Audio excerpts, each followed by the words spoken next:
Now, Auto Show TV's Driving Safety, presented by the Law Office of Attorney Lawrence Signori.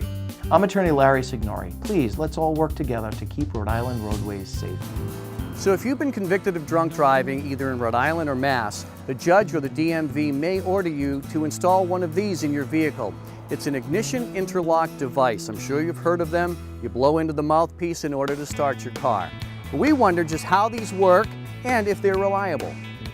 We're at Barrington Auto Service, one of the local installers of these devices, and this is Michelle Fontaine. She's from New England Interlock, and you are the local licensee for the Lifesaver product. Yes. So this is it. It's an ignition interlock device. It's installed in vehicles to prevent people from drinking and driving. So how does it work? All right, it's hardwired into the ignition system, and I can show you right now. Okay. And this is a demo model, so we can show you how All right, it the works. wait light is on. It's heating up the fuel cell to take a test. Now it's asking for a blow. Okay. Take a nice deep breath. I got to say the word do and blow for 5 seconds. Okay.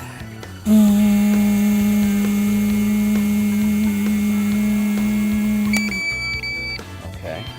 And I passed, So you passed. so I'd be able to start my car. the car will start. And if you fail, It would not allow you to start. It would go to fail. It would go back to wait and allow you to rinse your mouth out with water if it was some kind of a contaminant like mouthwash or something. And then you could take another test. okay. Now, what about people who decide, well, I'm just going to go in there and I'm going to rip it out somehow? What happens? Well, the device is pretty smart. It detects, it comes up in the events log that power's been disconnected. It comes up that the engine's been started without a test being taken. And it also will put you in an early recall when it detects that. So you have to bring it in and to have it looked at, inspected, and downloaded, and have the car, reported. And as far as the legal limits, it's not really calibrated to the legal limit. It's any amount of alcohol, essentially, correct? It picks up any alcohol, but for Rhode Island it's set at 0.03 for a fail, and of course it's 0.08, so it's well under the limit. So it's really abstinence. Michelle, nobody wants to have to deal with this. We don't want anybody drinking and driving. There's also an expense involved in all of this, too. Yep, the standard install is $85, and then it's roughly about $85 a month. Michelle, what happens if somebody gets the bright idea of having somebody else blow into the device for them? Well, it has a rolling retest feature. 5 minutes after the car is started, it asks for another test. And then it's every 15 to 45 minutes after that. So it's a random chip, so you don't know how often it's going to ask. So what happens if you fail at that point?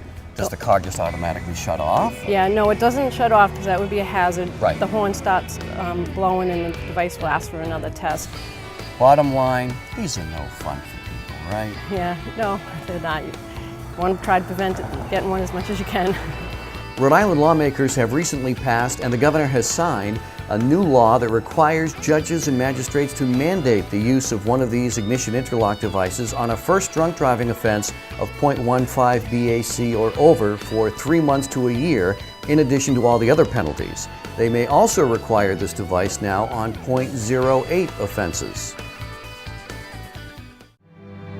Distracted driving can be deadly. You're 23 times more likely to be involved in an accident while texting and driving. Don't become another statistic. I'm Attorney Larry Signori. Don't text and drive.